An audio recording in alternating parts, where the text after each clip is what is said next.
नमस्कार, आप देख रहे हैं एनबी न्यूज और मैं हूं आपके साथ योगेश पांडे। उत्तर प्रदेश में चुनावी संग्राम शुरू हो चुका है। सत्तारूढ़ भारतीय जनता पार्टी, समाजवादी पार्टी और बहुजन समाज पार्टी के साथ ही कांग्रेस जीत के दावे के साथ चुनावी मैदान में कूद चुकी हैं और सभी पार्टियां वोटरों को लुभाने के लिए आए दिन नए नए दावे और वादे भी कर रहे हैं। हालांकि किसका दावा सच साबित होगा, इसका फैसला तो जनता को ही करना है। लेकिन आज उत्तर प्रदेश के चुनावी संग्राम में भाजपा अब अपने सबसे बड़े ब्रांड को उतारने जा रही है। प्रधानमंत्री नरेंद्र मोदी आज पहली चुनावी रैली को संबोधित करेंगे और यह रैली वर्चुअल होगी। प्रधानमंत्री नरेंद्र मोदी ने खुद ट्वीट करके इस बात की जानकारी दी है और लोगों से रैली के लिए नमो ऐप के जरिए सुझाव भी मांगे हैं। पीएम मोदी अपने चुनाव अभियान की शुरुआत पश्चिमी उत्तर प्रदेश से उस जाटलैंड से करने जा रहे हैं जो किसान आंदोलन से प्रभावित रहा था और वहां सपा रालोद मिलकर भाजपा को चुनौती देने का प्रयास कर रहे हैं। इस वर्चुअल रैली में मोदी सहारनपुर, मुजफ्फरनगर, शामली, बागपत और गौतम बुद्ध नगर के कार्यकर्ताओं और मतदाताओं से मुखातिब होंगे। यूपी में सियासी हलचल बढ़ चुकी है और ऐसे में लोग इस बात को जानने को बेताब हैं कि इस बार सत्ता किसे मिलेगी।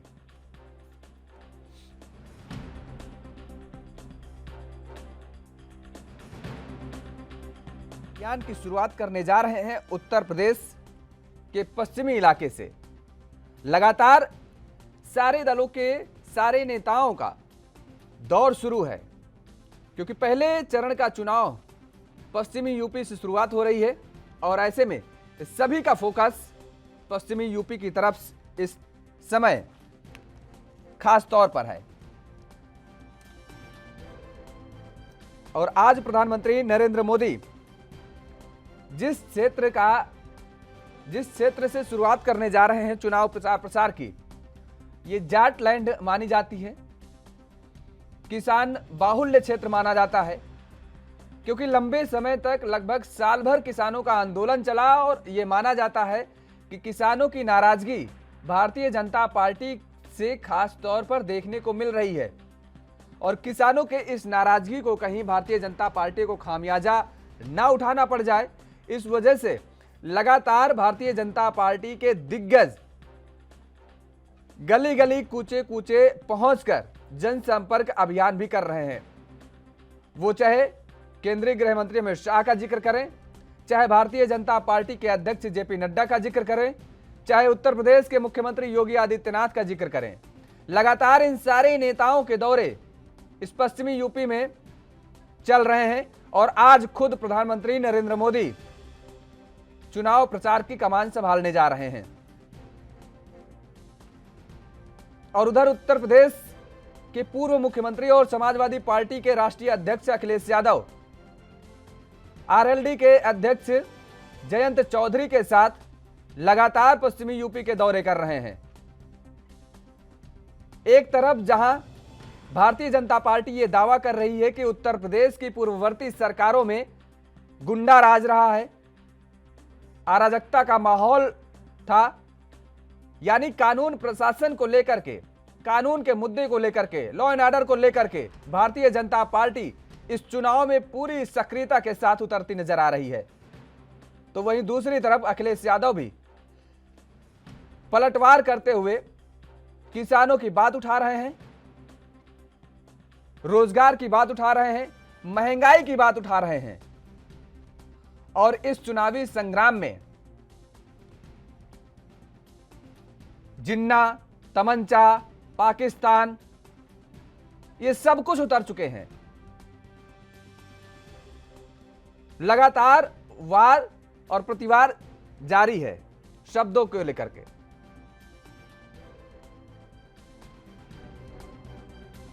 तो क्या भारतीय जनता पार्टी को वास्तव में डर सता रहा है? क्या यह भी एक अपने आप में सवाल उठ रहा है। और क्या गठबंधन को भी डर सता रहा है? चुनावी संग्राम में दिग्गजों की प्रतिष्ठा दांव पर लगी हुई है इस दौरान।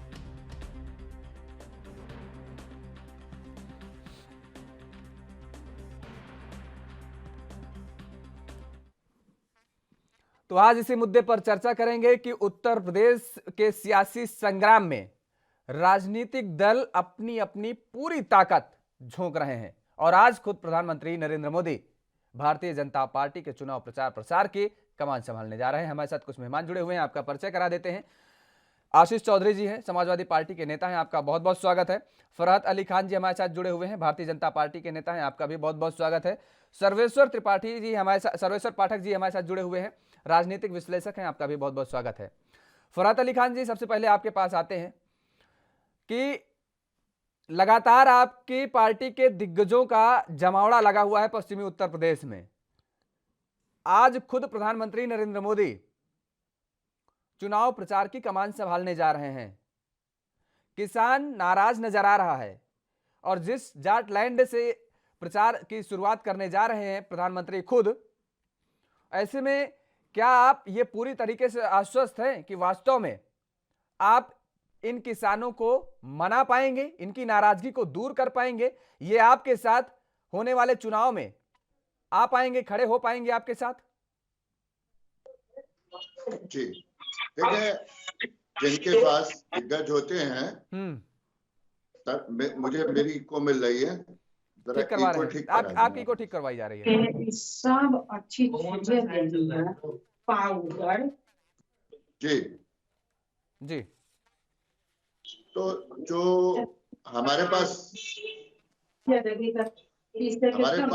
दिग्गज है, हमारे पास पार्टी का नेतृत्व है, हमारे पास अच्छे चिंतक हैं, अच्छे मंथन करने वाले लोग हैं, और जो भी भारतीय जनता पार्टी के आप लोग कह रहे हैं कि दिग्गज, वो सब पार्टी के कार्यकर्ता हैं, चाहे मोदी जी हो या हमारे बूथ अध्यक्ष जी हो। और दूसरी बात रही जाटलैंड में, तो मैंने खुद दौरा किया है जाटलैंड का, तो उसमें हमने देखा कि हमारे साथ जाट भी हैं और किसान भी हमारे साथ। इस बार जो फैसले होंगे वो ऐतिहासिक होंगे। लोग अपना अंदाजा कुछ भी लगाएं, कोई भी पार्टी कुछ भी अंदाजा लगा सकती है, उसका ये अधिकार है। लेकिन हमारे साथ जाट भी खड़ा है, किसान भी खड़ा है, और यहाँ तक कि जो मुस्लिम मतदाताओं पर हम लोग विश्वास नहीं करते थे, आज मुसलमान ने, आप जैसे टीवी चैनल्स के माध्यम से हम लोगों ने देखा भी है, मिले भी हैं, कि मुसलमान भी साथ खड़ा है। क्योंकि सबको, सबका साथ, सबका विश्वास, सबका विकास, ये रहा। घर मिला, स्वास्थ्य के लिए अच्छी सुविधाएं मिली, शिक्षा मिली, और लाजमी सी बात है, जब ये सब कुछ मिलता है तो हर इंसान उसके साथ खड़ा होता है जो इन चीजों को देता है। तो हम लोग बहुत विश्वास से मतलब परिपूर्ण हैं कि जो जाटलैंड है, अभी जो चुनाव होना है सबसे पहले, और जहां पर हमारे माननीय प्रधानमंत्री जा रहे हैं, वहां की हर सीट हम जीतेंगे। ठीक है। आशीष चौधरी जी, लगातार जिस तरीके से भारतीय जनता पार्टी कानून व्यवस्था को लेकर के कटघरे में आपको खड़ी करती नजर आई है कि पूर्ववर्ती सरकार वास्तव में गुंडाराज कायम कर रखी थी, और ऐसे में जिस तरीके से इन 5 सालों में जो सुशासन देखने को मिला है, इसको और आगे बढ़ाने के लिए एक बार फिर से भारतीय जनता पार्टी की सरकार लोग बनाए, ऐसी अपील बीजेपी कर रही है। तो वास्तव में क्या एक बार फिर से सत्ता की तरफ बढ़ती नजर आ रही है भारतीय जनता पार्टी? भाजपा के प्रवक्ता साहब बताने कह रहे हैं कि आज जाट वहाँ खड़े हैं, लेकिन मैं बताऊं, वो जाट जो खड़े हैं वो भारतीय जनता पार्टी के नेताओं को और भारतीय जनता पार्टी को भगाने के लिए खड़े हैं। क्योंकि जब 7 किसान शहीद हुआ, 2 साल किसान आंदोलन दिया, और एक मंत्री के बेटे ने जब गाड़ी, कुछ किसानों के पास गाड़ी का जो दुस्साहस किया और उसमें कई किसान मारे गए, तब भारतीय जनता पार्टी नहीं खड़ी हुई। तब अपने प्रवक्ता साहब से बताना चाहता हूं कि वो किस उम्मीद के साथ, जाट के साथ, किसानों के साथ, नौजवानों को उम्मीद करते हैं कि वो आपके साथ खड़े रहेंगे। तब भारतीय जनता पार्टी तो नहीं खड़ी हुई किसानों के साथ, नौजवानों के साथ, बेरोजगारों के साथ। जब उनके ऊपर अत्याचार हो रहा था, उनके ऊपर जुर्म हो रहा था, तब भारतीय जनता पार्टी कहाँ थी? आज वहाँ जो पश्चिमी उत्तर प्रदेश में जो जाट है, जो मुसलमान है, जो वहाँ के किसान है, जो वहाँ के युवा हैं, जो वहाँ के बेरोजगार हैं, आज वो भरी आंखों से देखना चाह रहे हैं। उत्तर प्रदेश से माननीय अखिलेश यादव जी और माननीय अजीत चौधरी जी के दोनों युवाओं पर भरोसा करके उत्तर प्रदेश में माननीय अखिलेश यादव जी की सरकार बनाने जा रहे हैं, जिससे किसानों को इंसाफ मिल सके, नौजवानों को रोजगार मिल सके। इस उम्मीद के साथ अखिलेश यादव जी की सरकार बनने जा रही है। जब से माननीय अखिलेश यादव जी ने 300 यूनिट बिजली फ्री करने का वादा किया और उत्तर प्रदेश में जब तक सरकार रहे तब तक मुफ्त राशन देने का काम किया जाएगा।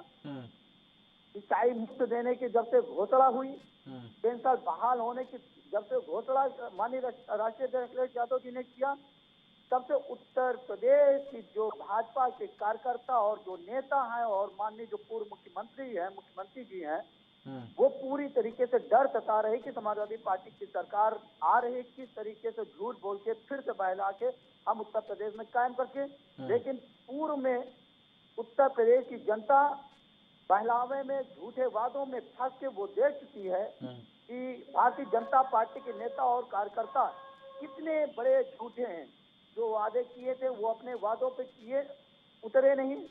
आज तमाम नौजवान रोड पे घूम रहा, जब अपने वो रोजगार की मांग करते हैं तो उन पर लाठियां बरसाई जाती हैं। ऐसे भाजपा सरकार से हम क्या उम्मीद कर सकते हैं, ये सब लोग समझ सकते हैं। आज तमाम नौजवान है, किसान है, अधिवक्ता है, तमाम लोग परेशान हैं। भ्रष्टाचार का बोलबाला है, शिक्षक परेशान, कर्मचारी परेशान, तमाम वर्ग के लोग आज परेशान हैं।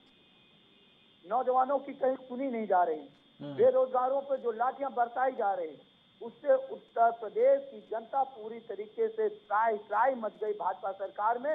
उत्तर प्रदेश में अब बदलाव की बहार आ चुकी है। उत्तर प्रदेश में माननीय अखिलेश यादव जी की पूर्ण बहुमत से सरकार बनने जा रही और ये भारतीय जनता पार्टी यहाँ से पलायन खुद हो जाएगी। जो पलायन की बात करते थे, पलायन के नाम पे भड़काने का काम करते थे, उत्तर प्रदेश के जो योगी जी, माननीय योगी जी हैं, अगर वो पलायन से डर लगता तो योगी जी कहाँ से हैं? अगर यहाँ सुरक्षित नहीं है तो वहां उत्तराखंड से चलकर यहाँ उत्तर प्रदेश में मुख्यमंत्री बन रहे हैं। तब तो पलायन की बात नहीं करते हैं, उनको डर नहीं सता रहा, वो यहाँ रह रहे हैं। तमाम भारतीय जनता पार्टी के लोग, नेता लोग यहाँ रह रहे हैं। ये पलायन की बात करते थे, कोई पलायन नहीं।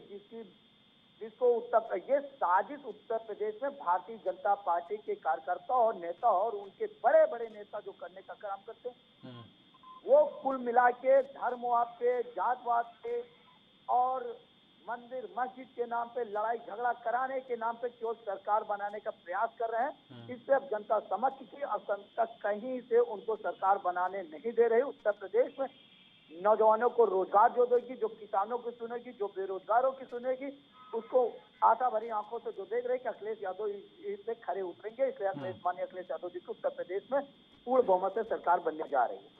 ठीक है सर्वेश्वर पाठक जी, कोई ऐसा राजनीतिक दल नहीं है जो कि ये कहता नजर आए कि वास्तव में हमारी इस जगह पर थोड़ी सी कमजोरी है और उसको हम सुधार रहे हैं। सारे दल और उन दलों के नेता इस बात को ताल ठोंक करके कह रहे हैं कि दरअसल हर वर्ग का मतदाता उनके साथ खड़ा है और वो सरकार बनाने जा रहे हैं। देखिए, कमियां अगर गिनाने का समय होता तो वो बहुत पीछे निकल गया, चाहे वो सत्ताधारी पार्टी बीजेपी हो या विपक्षी पार्टियां जितनी भी इस चुनाव मैदान में है। अभी तो उनके द्वारा किए गए कार्यकाल में जो भी विकास के कार्य है, उनको वो अपना मुख्य मुद्दा बना के जनता के सामने में बीजेपी विकास के कार्य को मुद्दा बना रही है। साथ ही याद दिला रही है कि सपा के कार्यकाल में कितने दंगे और कितने हुए। सपा के प्रवक्ता माननीय चौधरी साहब से मैं यही पूछना चाह रहा हूं कि आप मात्र 5 साल पहले 2017 तक आपकी सरकार थी, तो तब क्यों नहीं युवाओं को नौकरी दे दिए? तब क्यों नहीं महिलाओं को सम्मान लौटा दिए? तब क्यों नहीं दंगे पे आपने लगाम लगा दिए?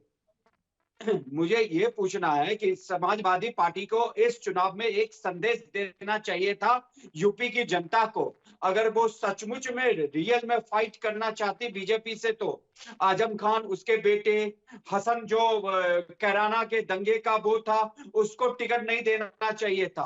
तो इन्होंने जो जो दंगे में शामिल थे और उसको टिकट दिया। आजम खान की दंगे में क्या भूमिका थी, कैसे वो पुलिस महकमे को रोक के रखा था, वो सभी को पता है। रही बात जाट लैंड की, तो हर चुनाव से पहले ये हवा बनाई जाती है। तो हमको सबको पता होगा कि 2017 में जब चुनाव हुए थे, तो उस समय जाटों का बहुत बड़ा आंदोलन हरियाणा में चल रहा था। तब भी हवा बनाई गई थी कि जाट जो है बीजेपी के सपोर्ट में नहीं है। लेकिन क्या हुआ 2017 के चुनाव में? उस जाट लैंड जो कहा जाता है पश्चिमी उत्तर प्रदेश, टोटल 29 सीट हैं, जिसमें से 25 भारतीय जनता पार्टी ने जीता। आरएलडी का उतना वर्चस्व नहीं रहा। नहीं, सबसे बड़ी चुनौती तो यही, सबसे बड़ी सर्वेश्वर जी, सबसे बड़ी चुनौती तो भारतीय जनता पार्टी के लिए ही मानी जा रही है, क्योंकि जिन सीटों का आप जिक्र कर रहे हैं वहां पर किसान नाराज है, इससे मुकरा नहीं जा सकता है।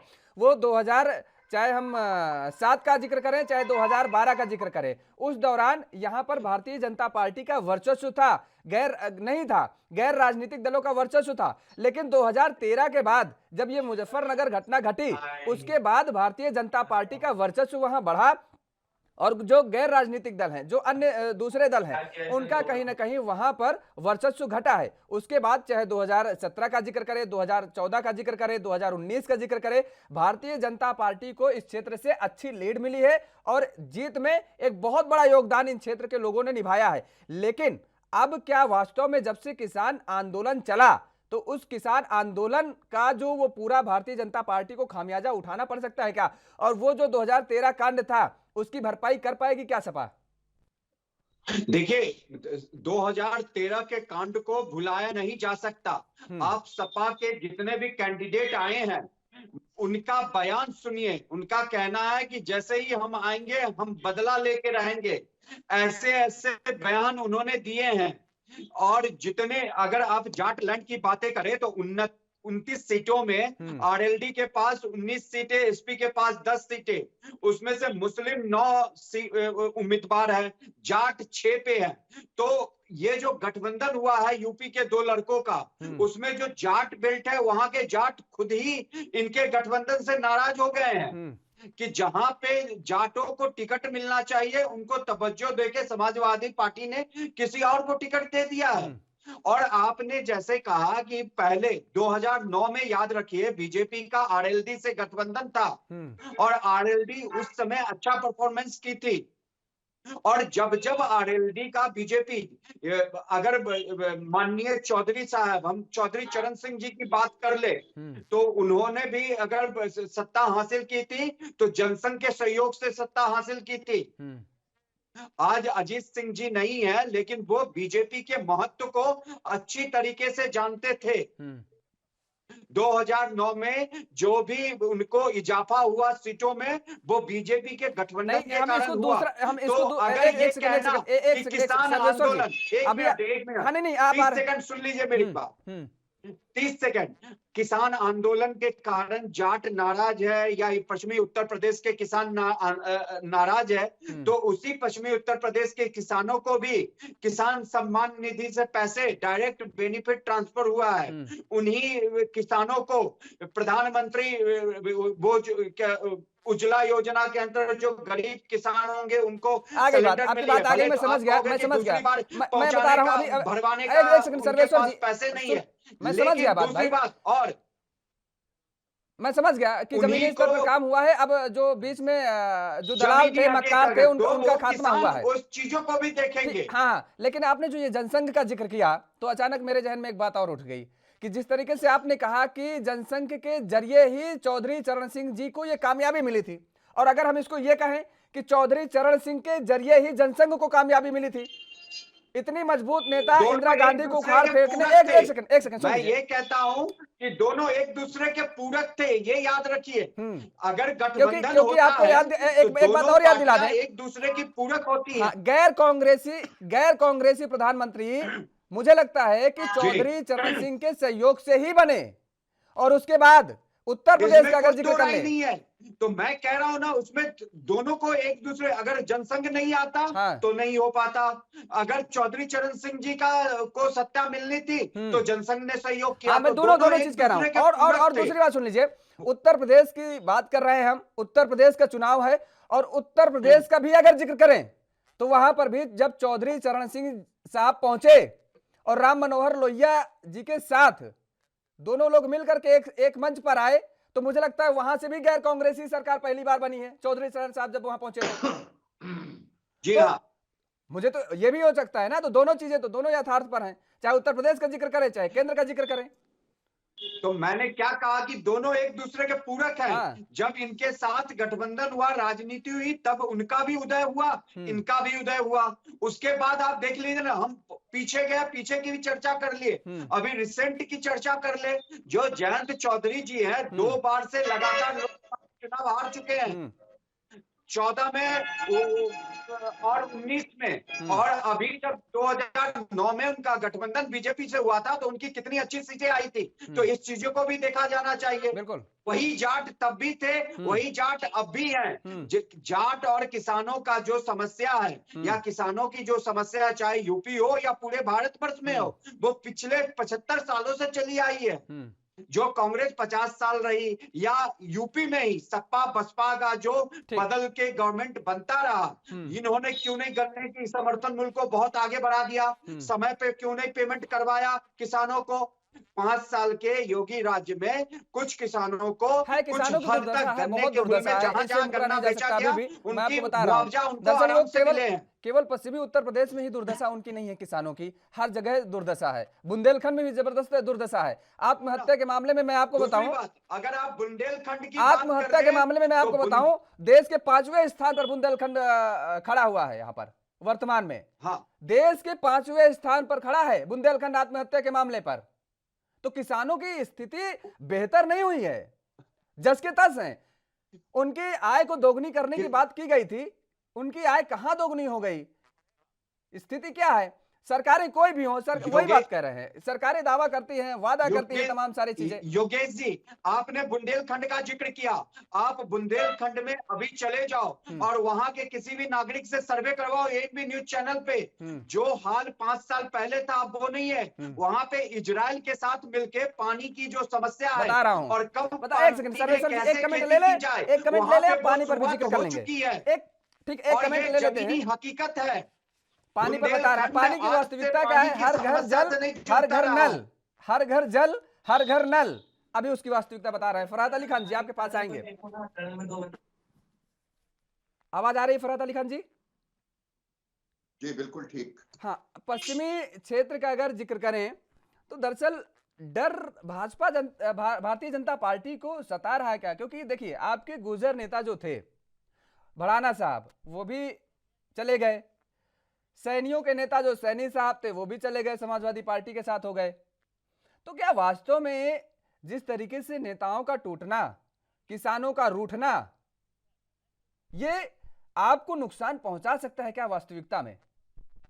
मुश्किलें तो खड़ी है ना आपके सामने। डर तो कहीं ना कहीं एक प्रश्नवाचक चिन्ह तो जहन में उठता होगा ना कि कुछ गड़बड़ हो सकती है, पिछले जैसे रिजल्ट नहीं आ सकते हैं, मेहनत करने की ज्यादा जरूरत है, ऐसे कुछ तमाम सारे सवाल तो आते होंगे जहन में ना, कि नहीं आते? देखिए, मैं दोनों सम्मानित व्यक्तियों को सुन रहा था और बहुत अच्छे तरीके से अपनी अपनी बात रखी, और बात रखना चाहिए सब लोगों को। जहां पर नेताओं की जाने की बात है, जिस भी पार्टी में नेता जाए उनका वो अधिकार है, लेकिन जनता अपनी जगह पर है। जनता को विश्वास है भारतीय जनता पार्टी पर कि अगर कोई सुरक्षा दे सकता है, कोई विकास दे सकता है, कोई अच्छी व्यवस्था दे सकता है, तो वो भारतीय जनता पार्टी है। जैसे अभी अभी मेरे भाई ने बताया कि गुंडों को टिकट दे दिया। रामपुर का रहने वाला हूं मैं, पश्चिमी क्षेत्र में रहता हूं, यहाँ पर भी मोहम्मद आजम खां की इतनी दबंगई और उनके लोगों की दबंगई है कि मैं भारतीय जनता पार्टी का एक छोटा सा कार्यकर्ता हूं, तो मुझे ये कहकर डराया जाता है, धमकाया जाता है कि आ रही है साबत सरकार, देख लेंगे, तुम्हें शहर छोड़ना पड़ेगा। तो ये पलायन की राजनीति कब तक करते रहेंगे? ऐसी हमारे जो बहुसंख्यक वर्ग के भाई हैं, उनके ऊपर कैसे कैसे ये ज्यादती कर रहे होंगे, जुल्म कर रहे होंगे। अब्दुल्ला आजम की आप वीडियोस आपके चैनल्स के माध्यम से तो वो तो खुद डर रहे हैं, कह रहे हैं कि हमें साहब हमारी हत्या करा दी जा सकती है। अब्दुल्ला आजम तो खुद कह रहे हैं कि उन्हें डर सता रहा है। देखिए, अब्दुल्ला आजम को ये डर नहीं सता रहा है कि उनकी हत्या करा दी जाएगी। अब्दुल्ला आजम को ये डर सता रहा है कि वो जिस कॉन्स्टिट्यूएंसी से चुनाव लड़ रहे हैं, वहां पर जो कैंडिडेट हैं अपना दल के, वो बहुत मजबूत स्थिति में है। तो लाजमी सी बात है, राजनीतिक जो है वो इस चीज से डरते हैं कि हम हार नहीं जाए। तो इसके आगे की भी बात कर लेते हैं। जैसे जाटलैंड है, जैसे किसान है, तो किसानों की निधि दुगनी हुई। जो जाट हैं, आप यकीन मानिए, मैं बहुत मजबूती के साथ कह रहा हूं कि हर जाट परिवार में, भला ही जाट नेता किसी तरफ हो, लेकिन उनका परिवार भारतीय जनता पार्टी के साथ खड़ा है। भारतीय जनता पार्टी में विश्वास जागा है। भारतीय जनता पार्टी ने जहां आर्थिक विकास किया है, धार्मिक विकास किया है, सामाजिक विकास किया है, वहां भारतीय जनता पार्टी ने राष्ट्र के प्रति जागरूकता पैदा की है, जिससे हर जात, हर समुदाय में मानसिक विकास हुआ है। इस विकास को लेकर के हम सब लोग मैदान में हैं और हमें कोई डर नहीं सता रहा है, क्योंकि हम चौधरी चरण सिंह का भी सम्मान करते हैं, अजीत सिंह का भी सम्मान करते हैं, जैन जी का भी सम्मान करते हैं। लेकिन जाट वोटर जो है वो सिर्फ भारतीय जनता पार्टी पे विश्वास करते हैं, और उधर के क्षेत्र के सारे लोग आप देखेंगे कि परिणाम चौंकाने वाले होंगे। अच्छा, ठीक है। एक जिक्र हुआ फरहाद जी, अभी सर्वेश्वर जी ने जिक्र किया है दरअसल जल को लेकर के बुंदेलखंड में, कि हर घर हर नल का जिक्र किया उन्होंने, कि पानी की बहुत अच्छी व्यवस्था की गई है केंद्र सरकार की तरफ से। इसका कुछ जानकारी क्या? क्योंकि मुझे लगता है कि आप भारतीय जनता पार्टी के नेता हैं, तो आपको उनसे भी ज्यादा हो सकता है बेहतर जानकारी हो। फिर आएंगे उनके पास और उसके बाद हम अपनी भी प्रतिक्रिया देंगे, रखेंगे अपनी बात रखेंगे, लेकिन जान लें, हो सकता है कि मुझे कुछ जानकारी का अभाव हो, तो वो भी पूरी हो जाएगी।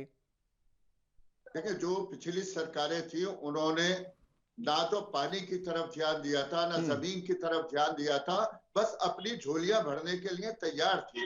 आज हर गरीब के घर जहां राशन है, वहां पर भी पानी भी पहुंचाने की पूरी प्रयास किए जा रहे हैं। और आप देखेंगे कि जहां जहां पानी की किल्लत है, वहां पानी की किल्लत नहीं रही, व्यवस्था कर दी गई। मतलब वहां सिंचाई से लेकर के पीने का पानी तक की पूरी व्यवस्था कर दी गई है। ठीक है, हकीकत क्या है बताते हैं भाई, एक सेकंड। हकीकत आएंगे सर्वेश्वर जी के पास, उनसे भी जानेंगे, उसके बाद हकीकत क्या है वो हम भी बताएंगे। आशीष जी भाई, देखिए, भारतीय जनता पार्टी की सरकार ने 5 सालों में सबका साथ सबका विकास किया और अब सबका विश्वास जीत रही है। एक बार फिर से रिपीट करने जा रही है भारतीय जनता पार्टी की सरकार। गुंडे, माफियाओं, मवालियों को जिस तरीके से आपने टिकट दिया है, ये हमेशा से भारतीय जनता पार्टी के बड़े नेता भी आरोप लगाते रहे हैं और आज फरहाद अली खान जी भी ये बात कह रहे हैं और राजनीतिक विश्लेषक हमारे साथ बैठे हुए हैं सर्वेश्वर जी, वो भी इस बात को स्वीकार रहे हैं। भाई, इन गुंडों माफियाओं के बिना आप चुनाव नहीं लड़ सकते क्या? देखिए, जब आपकी सरकार थी तो इस बात से मुकरा नहीं जा सकता है कि वास्तव में कुछ लोगों का जो हालात जो देखने को मिले थे, जो उनकी स्थिति थी, जो उनकी गुंडागर्दी थी, वो छुपी नहीं है। ये बात तो सच है किसी से। तो क्या इन लोगों के बिना आप चुनाव नहीं लड़ सकते क्या? मैं बताना चाहूंगा, अगर ये लोग कह रहे हैं कि टिकट दिए गए, मैं इन लोगों से कहना चाहूंगा, जितने अब तक भारतीय जनता पार्टी ने लिस्ट जारी की उसमें 99 उम्मीदवार अपराधी छवि के हैं। अगर ये लोग ना माने तो उनके हिस्ट्री निकलवा के, सबसे ज्यादा 99 लोग अपराधी जो है उनको टिकट भारतीय जनता पार्टी ने दिया। अगर गुंडे माफियाओं की बात करते थे तो अभी अभी हमने बताया था कि सबसे बड़ा तो गुंडा माफिया जो है, जो मंत्री जी का बेटा ने किसानों के ऊपर गाड़ी चढ़ा दी, ये सबसे बड़ी घटना है। उससे बड़ी घटना अभी तो आपने कार्रवाई हुई हाथरस ना, की घटना कार्रवाई देखी हुई थी। तो उस पर हाथरस की घटना आपने देखी, कहा उसके पिताजी को कहीं हटाया गया, और उनके पिताजी को मंत्री रहते हुए क्या उम्मीद अरे करते अपराधी के ऊपर किसानों को कार्रवाई आपको होगी कि न्याय? अपराधी के पूरे परिवार पे होगी? इनकी अच्छा, सरकार एक में बात आप, अपराधियों को किसी का पिता अगर उस विभाग का अब मंत्री हमारी है, ये तो कितने भी कैसे बड़े उम्मीद कर सकते नेता हैं कि उसका न्याय मिल का सकेगा? देखा हुआ या वो शामिल हुए, दबाव नहीं हम बनाया तो जा सकता अधिकारियों पे, अपराधियों को कर्मचारियों अपराधी पे। मानते हैं या आप अपराधियों को उनको मंत्री नेता पद से मानते हैं हटाते या और अपराधियों उसके को बाद बाहुबली जांच मानते बैठाते, हैं। उसके ये बाद क्या आपको बात पता कर रहे हैं, चलता मेरी कि समझ उसमें में नहीं कौन आ रहा कौन है। और और बहुत सारे इनका लोग थे ये जो जो आरोप उसमें लगा छूट रहे हैं चुके, कि हमारी वो ये लोग भी जेल के अंदर 99% सलाखों है, के पीछे होते अरे हैं। हमारी ये 0% भी कोई अपराधी लखीमपुर नहीं है, घटना किसी से इनके छुपी नहीं। 99% अपराधी है। हाथरस घटना भारतीय पता नहीं जनता कौन पार्टी सी की बातें कर सरकार में तो घटी। इन्हें इस भारतीय बच्ची को जनता पेट्रोल पार्टी से डालकर आप अंतिम हरकत संस्कार है करके इसलिए लोगों ये लोग अटपटे शब्द बोल रहे हैं। विभाग में है ये भारतीय जनता पार्टी मैं नहीं मानता इनकी किसी भी बात को भारतीय जनता पार्टी जो है वो हर बात को इनकी नकारात्मक है। साथ देने के बजाय उसकी बच्ची का अंतिम संस्कार खुद पेट्रोल डाल के कर रहे हैं। आग जलाने, हम तो कहते हैं उन अधिकारियों और उन नेताओं के ऊपर मुकदमे दर्ज होने चाहिए जिसने उस बच्ची का अंतिम संस्कार पेट्रोल डालकर किया गया। अगर ये व्यापारी की बात करते हैं, हमने पहले भी बता चुके, गोरखपुर में उस व्यापारी की क्या गलती थी जो उसके प्रशासन के लोग होटल के कमरे में जाते, उसको मारते हुए, इतना मारते हुए लेके आते कि उसकी मृत्यु हो जाती।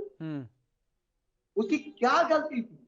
और अपराधियों की बात करते हैं तो अभी ये धनंजय सिंह जो क्रिकेट खेल रहे थे, जो क्यों कूले घूम रहे हैं, उनके घर में तो बुलडोजर नहीं चला दिया। ये बुलडोजर केवल चुन के लोगों के पक्ष का है। जियाउल हक की क्या गलती थी कि वहां पर एक गुंडे ने जियाउल हक की हत्या कर दी और जियाउल हक की हत्या का जो आरोपी था उसको टिकट दिया गया वहां से। तो ऐसे ही जो पुलिस की हत्या कर दे, पुलिस अधिकारी की हत्या कर दे, ये वो लोग हैं उन्हीं गुंडों को टिकट देते हैं। ये क्या बात कर रहे हैं? जितनी अच्छी व्यवस्था शांतिपूर्ण ढंग से भारतीय जनता पार्टी में चली, उतनी अच्छी व्यवस्था शांतिपूर्ण तरीके से किसी और पार्टी ने दी ही नहीं। आप बताइए जियाउल हक के हत्यारे को टिकट देने की क्या जरूरत थी? चाहे भारतीय जनता पार्टी कार्यकर्ता रहो या जो नेता हत्या रहो आरोपी हैं, या या तो कांग्रेस उनके रहो या बच्चों को भाजपा टिकट रहो, दिए अगर गए किसी ने या को उन्हीं को डाल टिकट एम्बुलेंस दिए डाल गए दिया हैं। तो देख एम्बुलेंस लीजिए में पहुंचकर मुल्जिम आजम और वो हॉस्पिटल पहुंचाने का काम किया। उसमें तो अब्दुल्ला आजम यहाँ पर आके गुंडागर्दी कर रहे हैं। अच्छी योजनाएं और लाजमी सी बात है, ये उन्हीं लोगों के पैरोकार हैं, ये उन्हीं लोगों को चाहते हैं कि जो शांति व्यवस्था भारतीय जनता पार्टी की सरकार में है उसको कैसे। अरे ठीक है भाई, आप लोग एक दूसरे पर, पता है क्या है ना, आप लोग एक दूसरे पर केवल आरोप प्रत्यारोप लगा रहे हैं। आप हो चाहे आपके नेता हो जो जमीनी स्तर पर उतर रहे हैं ना, तो विकास की बात कर रहे हैं कहीं पर कि हमने क्या किया है। अरे अगर समाजवादी पार्टी ने दोनों लोगों के लिए 22 लाख लोगों को नौकरी देने का बिल्कुल, समाजवादी पार्टी ने क्या विकास किया है? नहीं, हम समाजवादी पार्टी नहीं, आपके लिए भी कह रहे हैं भाई, हम दोनों लोगों के लिए कह रहे हैं। अगर समाजवादी पार्टी ये कह रही, फरहाद अली खान दोनों लोगों को कह रहे हैं, हम केवल आपको नहीं कह रहे हैं, समाजवादी पार्टी को भी बता रहे हैं ना कि भाई ये जिन्ना पिन्ना पाकिस्तान ये सब क्या लाने की जरूरत है भाई। आप शिक्षा की बात करिए, रोजगार की बात करिए, और आपको भी बता रहे हैं मंदिर मस्जिद करने की क्या जरूरत है भाई।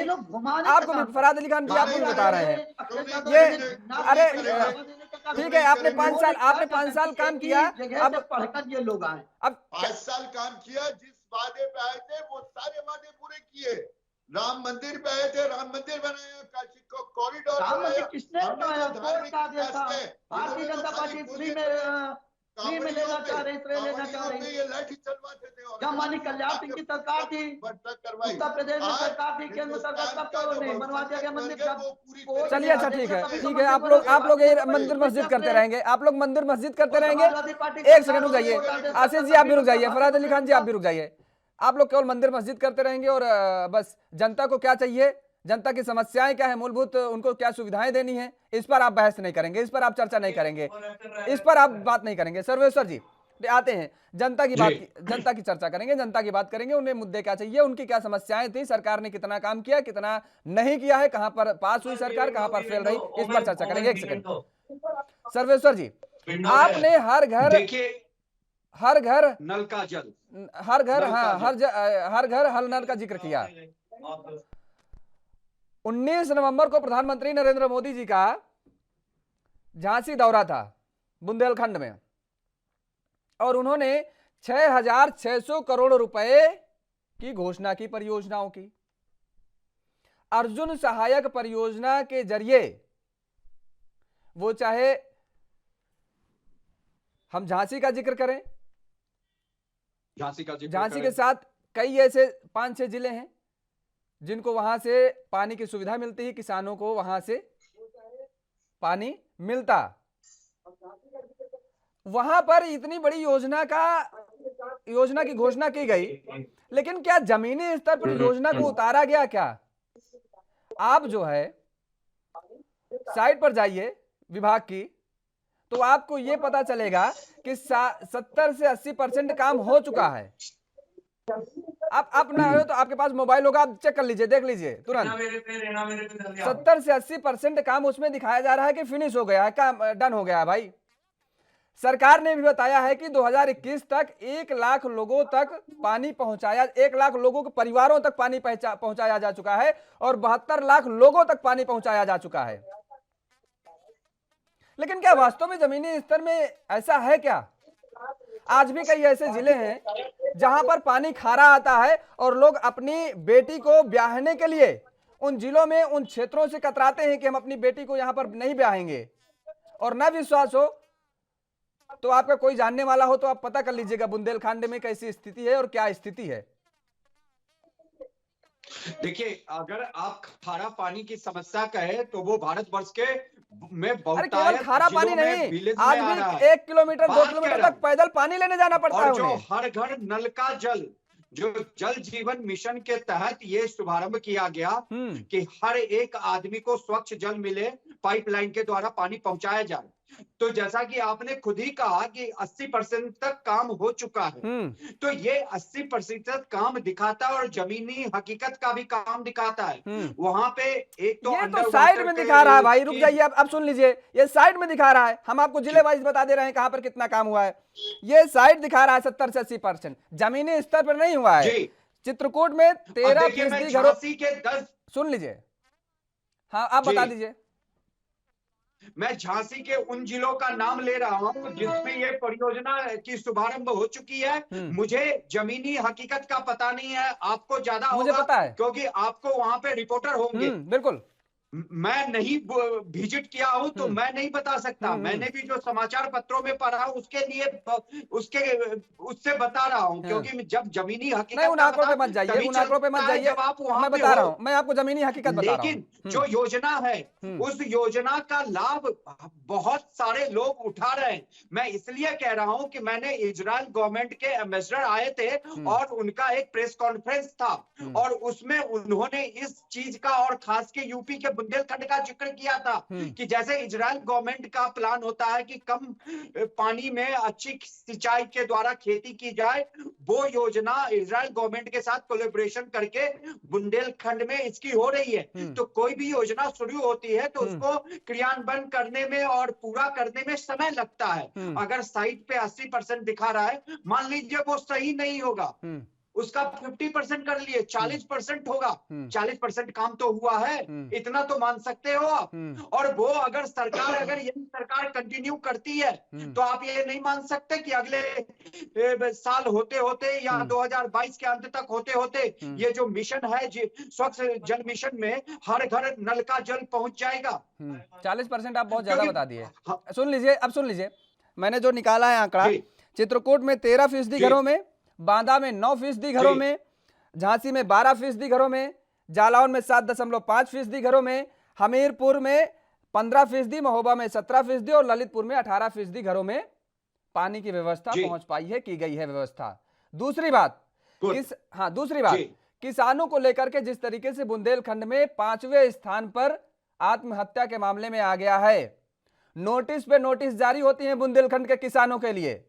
जिस खेत में वो फसल उगाने के लिए लोन लेते हैं, उसी खेत को गिरवी रख के उस लोन को अदा करना पड़ता है उन्हें, या उस खेत को बेच करके उन्हें लोन का अदा करना पड़ता है। सरकारें कहती हैं कि हम आपको लोन देंगे। अरे जमीनी स्तर पर आप देखिए तो साहब, कितने बैंकों ने लोन दिया है, कौन सी बैंकों ने लोन दिया है, और अगर लोन अदा नहीं किया है, सरकारें कहती हैं कि हमने माफ किया है पैसा, तो अगर लोन अदा नहीं किया किसानों ने तो क्यों नोटिस जारी हो रही है भाई उनको? आप कॉर्पोरेट सेक्टर को कितनी नोटिस जारी करते हैं? कॉर्पोरेट सेक्टर का जो आंकड़ा है, अगर उसका हम जिक्र करें तो 5 साल क्या कहेंगे, अगर मान लीजिए कि मोदी सरकार में हम मान लीजिए 78,000, पूरे हम केंद्र की बात बता रहे हैं, 8 सालों में 78,000 लोगों को नोटिस जारी किया गया है कॉर्पोरेट सेक्टर में। और किसानों, केवल बुंदेलखंड क्षेत्र में किसानों को पता है आपको कितनी नोटिस जारी की गई है? केवल इस सरकार में 2 लाख कुछ हजार, लगभग 40,000, 2 लाख कुछ हजार लोगों, एग्जैक्ट फिगर हजार वाला नहीं मुझे याद आ रहा है, 2,40,000 या 48,000 लोगों को, किसानों को इन 5 सालों में नोटिस जारी की गई है। सोचिए, देखिए, आप किसानों के साथ खड़े होने की बात कर रहे हैं। इससे कोई इनकार नहीं किया जा सकता कि अगर आपने भी एक लोन लिया होगा और समय पे ईएमआई नहीं देंगे तो आपके पास नोटिस, एसएमएस, कॉल की भरमार आ जाएगी।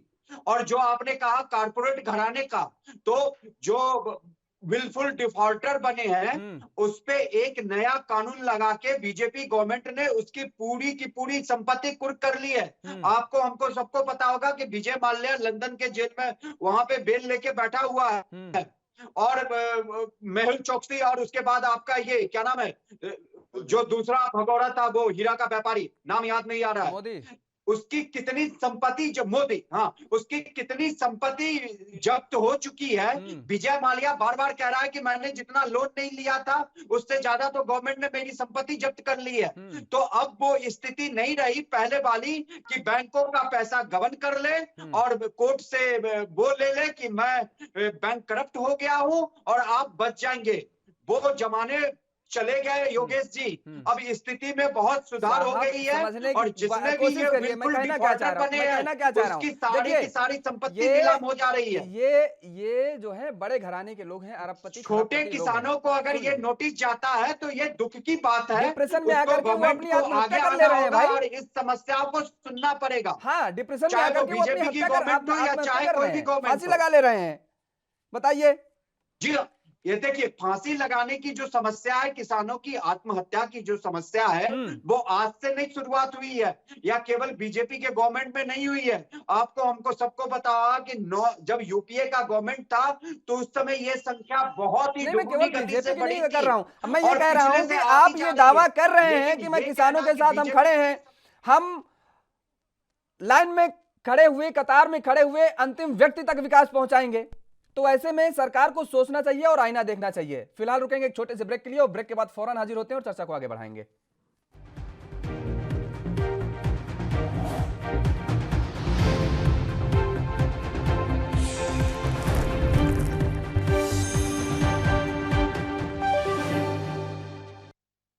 ब्रेक के बाद एक बार फिर आप सभी का स्वागत है और चर्चा को आगे बढ़ाएंगे। हमारे साथ तीनों मेहमान लगातार जुड़े हुए हैं, और आज हम चर्चा कर रहे हैं कि उत्तर प्रदेश में जिस तरीके से सियासत गर्माती नजर आ रही है, सारे राजनीतिक दल अपने अपने पूरे जोर आजमाइश लगा रहे हैं सत्ता पर काबिज होने के लिए, लेकिन विकास की कौन बात कर रहा है, मुद्दे की कौन बात कर रहा है, और बरगलाने की कौन बात कर रहा है? वास्तव में क्या जो ये पार्टियां, ये जो दल दावे करते हैं, वादे कर रहे हैं, क्या जमीनी स्तर पर उतार पाते हैं क्या? हमारे साथ तीनों मेहमान लगातार जुड़े हुए हैं, और सीधे फरहत अली खान जी आपके पास आएंगे। आवाज आ रही है आपको? जी, मुझे आ रही है। मेरी आवाज मिल रही है? जी, मिल रही है। फरहत अली जी, दरअसल विकास की बात कहने में, सुनने में बहुत अच्छा लगता है, और उस विकास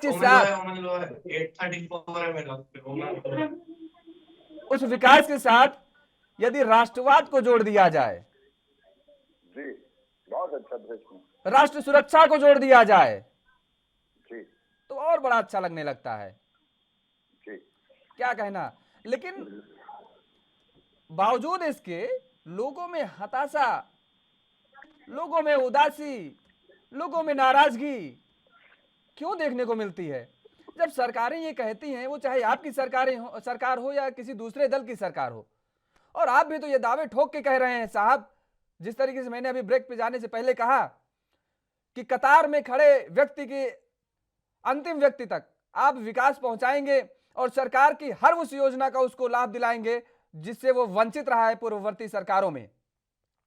लेकिन क्या वास्तव में इस सरकार में हो पा रहा है क्या? आप बिल्कुल पार्टी छोड़ करके जरा सोचिए और बिल्कुल ईमानदारी से बोलिएगा। आप एक सेकंड के लिए भूल जाइए कि आप भारतीय जनता पार्टी के नेता हैं। आप एक आम आदमी के तौर पर बताइए कि वास्तव में ये जो सरकारें जो प्रचार प्रसार कर रही हैं, जो इतना बजट, जिस तरीके से बड़ी बड़ी होर्डिंगें लगा दी गई पूरे प्रदेश भर में, क्या वास्तव में धरातल पर उतार पाई है क्या भारतीय जनता पार्टी की सरकार इन 5 सालों में? देखिए मान्यवर, बहुत अच्छा पहला प्रश्न ले लेते हैं कि जहां विकास हुआ है वहां पर राष्ट्र की भावनाएं क्या लोगों में जगी हैं? हमने देखा है कि लोगों में, खास तौर से एक समुदाय जो मुस्लिम समुदाय था, जो ना तो कानून का सही तरीके से पालन करता था, ना राष्ट्र धर्म निभाता था, जब से मोदी सरकार आई तो वो कानून का भी पालन करने लगा और राष्ट्र धर्म का भी पालन करने लगा। अब जो है वो मुस्लिम समाज में जहाँ शिक्षा आई है वहां उसका मासिक विकास हुआ है। अब आप देख लीजिए कि पहले धार्मिक जुलूस निकलते थे, चाहे वो मुहर्रम का हो, ईद मिलादुन नबी का हो, तो उस जुलूस में हरे झंडे दिखाई देते थे। हमारा मानसिक विकास ये हुआ मोदी सरकार आने के बाद कि अब हम राष्ट्रीय तिरंगा भी लेकर निकलते हैं। ये एक सच्चाई है, बिल्कुल अलग हटके पार्टी लाइन से मैं बात कर रहा हूँ। आज अगर मुनव्वर राणा कोई बात कह देते हैं तो मुसलमान उनका विरोध करने के लिए खड़ा हो जाता है और वो ये बात कह देता है कि योगी सरकार, अगर वो कहते हैं योगी सरकार आई तो मैं प्रदेश छोड़ दूंगा, तो मुसलमान ये कह देता है कि आप देश छोड़े, प्रदेश छोड़े या दुनिया छोड़े, इससे मुसलमान के ऊपर कोई फर्क नहीं पड़ेगा। आप देश को जगाने वाली तो शायरी करें, ये बात आ गई कि आप लेकिन राष्ट्रवाद को लेकर के बेहद सक्रिय हैं, ये सब जानते हैं हर जगह। हम केवल ये जानना चाह रहे हैं कि पार्टी लाइन से हट के जरा बात करिए एक सेकंड के लिए कि विकास की हम जो बात कर रहे हैं, जिस विकास की बात की गई थी कि जमीनी स्तर पर हम उतार देंगे, धरातल पर हम दिखा देंगे लोगों को कि हाँ वास्तव में सरकारों के मन में अगर इच्छा दृढ़ शक्ति हो तो वो काम कर सकती हैं जनता के लिए, तो क्या वास्तव में ऐसे हुआ क्या? पार्टी लाइन से जरा हट के बात करिए। देखिए हुनर हाट स्वदेशी ने काम किया। आपने देखा कि कोरोना का पीरियड गुजरा और कोरोना में जहां बड़ी बड़ी फैक्ट्रियां बंद हो गई, वहां छोटी छोटी इकाइयां खुली और लोगों ने रोजगार फराहम हुआ लोगों को। तो उससे पूरे देश में यह संदेश गया कि हम लोग अपनी छोटी इकाइयों को भी मजबूत कर सकते हैं। अब देखें, इल्जाम लगाने के लिए तो कोई भी लोग किसी के ऊपर इल्जाम लगा सकते हैं। खास तौर से उत्तर प्रदेश में साबा के मुखिया हर तरीके से भारतीय जनता पार्टी पर और सरकार पर आरोप लगा रहे हैं। आप देखिए कि हर व्यक्ति संघर्ष से गुजर रहा है और वो इस कोशिश में है कि वो अपने आप को मजबूत नहीं करे, वो अपने देश को भी मजबूत करे और हमारा देश मजबूती की ओर बढ़ रहा है। यही भारतीय जनता पार्टी की सरकार ने दिया है। और अभी अभी भारतीय जनता पार्टी के मुखिया नहीं, देश के मुखिया क्या कह रहे थे, इस पे जो हमारे साथी परिचर्चा में शामिल हैं वो इस पर गौर करें कि ये देश के मुखिया हैं जो देश को किस तरीके से मजबूत बनाया जाए, वो अपने सांसदों को ये संदेश दे रहे थे। लेकिन ठीक है, दरअसल फरहत अली खान जी, आपने कोरोना का जिक्र किया, रोजगार का जिक्र किया, बहुत विषम परिस्थिति पैदा हो गई है। कोरोना में आपने देखा कि वास्तव में जो लोग राज्य में थे, अपने जिला से दूसरे जिले में गए थे, राज्य के अंदर ही, उन लोगों ने अपने जिले के लिए पलायन किया। जो लोग राज्य के बाहर थे उन लोगों ने भी अपने घर के लिए पलायन किया। लाखों लाख लोग हर जिले में वापसी किए हैं और सरकार की तरफ से एक बहुत शानदार ग्रामीणों के लिए योजना चलाई जा रही है, मनरेगा। कितना अच्छा लगता है ये भी सुनने में कि मनरेगा में लोगों को काम मिलता है, बिचौलिए का काम खत्म हो गया है, आप काम करेंगे सीधे आपके खाते में पैसा जाएगा, प्रधान एक पैसे आपकी लयमारी नहीं कर सकता है, ग्राम सचिव एक पैसे की आपकी लयमारी नहीं कर सकता है। कितना अच्छा लगता है। सोचिए, दृश्य परिकल्पना जरा करिए इसकी, जमीनी हकीकत क्या होगी। पता है आपको? नहीं पता होगी, बिल्कुल नहीं पता होगी। नहीं पता है। पता है? क्यों? 1,92,00,000 मनरेगा कार्ड होल्डर हैं।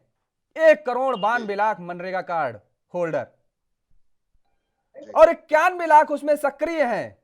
91 लाख, सोचिए, 1,92,00,000 मनरेगा कार्ड होल्डर और 91 लाख सक्रिय कार्ड होल्डर। आप सोच सकते हैं। और उनमें सोचिए 40 लाख लोगों को केवल काम मिला। आंकड़े देखिए कितने डराने वाले हैं। कागजों पर मत जाइए कि हमने कहा क्या काम कर दिया, लोगों को मिल रहा है, बातों हमने मंच से संबोधित कर दिया कि हर व्यक्ति के हाथ में रोजगार दे दिया, हर व्यक्ति बिल्कुल सुख चैन से सो रहा है और अपने घर को बाकायदे अपने बच्चों को शिक्षा दीक्षा दे रहा है। ऐसी स्थिति अभी पैदा हुई नहीं है। हम कहने को कुछ भी कह सकते हैं। 40 लाख 91 लाख जो सक्रिय कार्ड होल्डर हैं, उनमें 40 लाख लोगों को रोजगार मिला है। और 40 लाख लोगों में पता है आपको, 100 दिन काम देने की बात सरकारें करती हैं। कितने दिन उनको काम मिला? 100 दिन में कितने लोगों को काम मिला? आप सोच नहीं सकते हैं। हजारों में आ गया है, हजारों में। 92,000 लोगों को केवल 100 दिन का रोजगार मिला है। 92,000 लोगों को। सोच सकते हैं आप? जी देखिए जो आप सोच रहे हैं, एक जगह तो आपको भी कायम रहना पड़ेगा कि जहां पर हम लोग बैठकर के योजनाओं को बताते हैं, आप लोग योजनाओं को दर्शाते हैं, उन योजनाओं पे हमारी सरकार कायम है। जहां मनरेगा की बात है, मनरेगा में जिनके रजिस्ट्रेशन थे, अरे ये मनरेगा तो साहब मैंने ग्रामीण स्तर का जिक्र किया। ये तो अरे अगर आगे की नौकरी का जिक्र कर लें तो अभी आप रेलवे की स्थिति नहीं देखे हैं।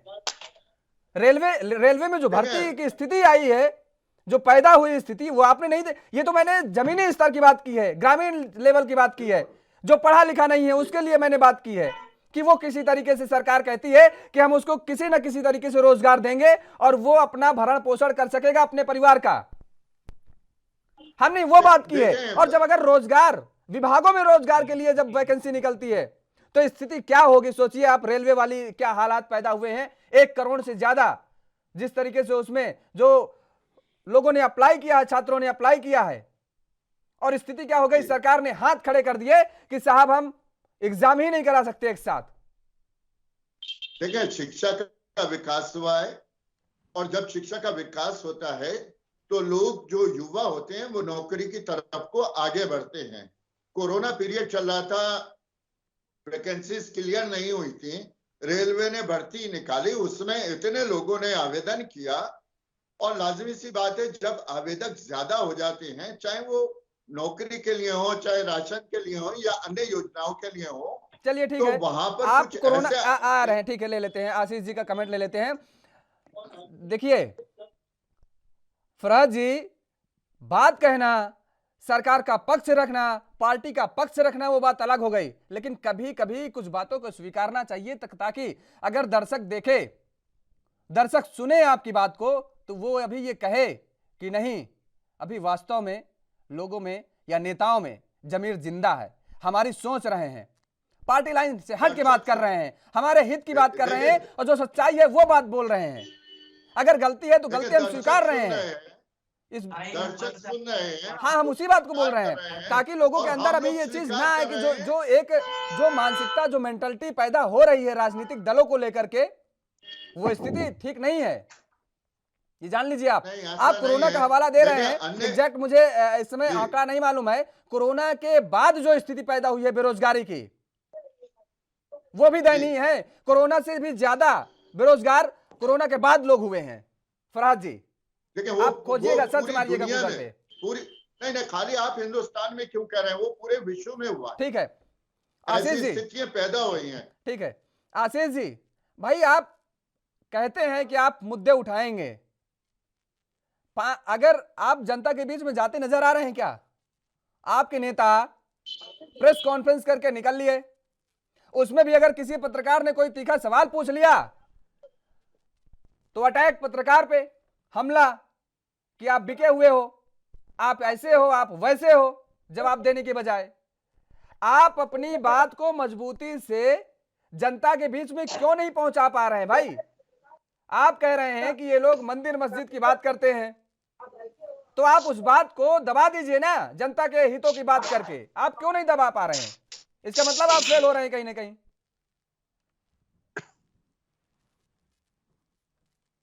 आशीष जी,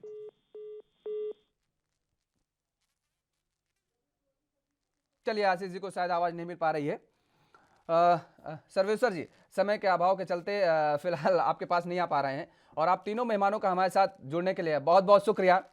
तो जिस तरीके से सारे राजनीतिक दल बड़े बड़े दावे करते हैं, वास्तव में जिस तरीके से बैनर, होर्डिंग, पोस्टर लगा दिए जाते हैं, जमीनी स्तर पर स्थिति वैसी नजर आती नहीं है। और इस बात को केवल इन राजनीतिक दल के नेताओं को नहीं सोचना पड़ेगा, बल्कि देश की जनता को, प्रदेश की जनता को भी सोचना पड़ेगा, और कहीं ना कहीं अपने हित की बात, जो जनता के हित की बात करे, जनता उसे चुने, तभी एक सार्थक राजनीति और एक सार्थक सरकार प्रदेश में आप पा सकते हैं।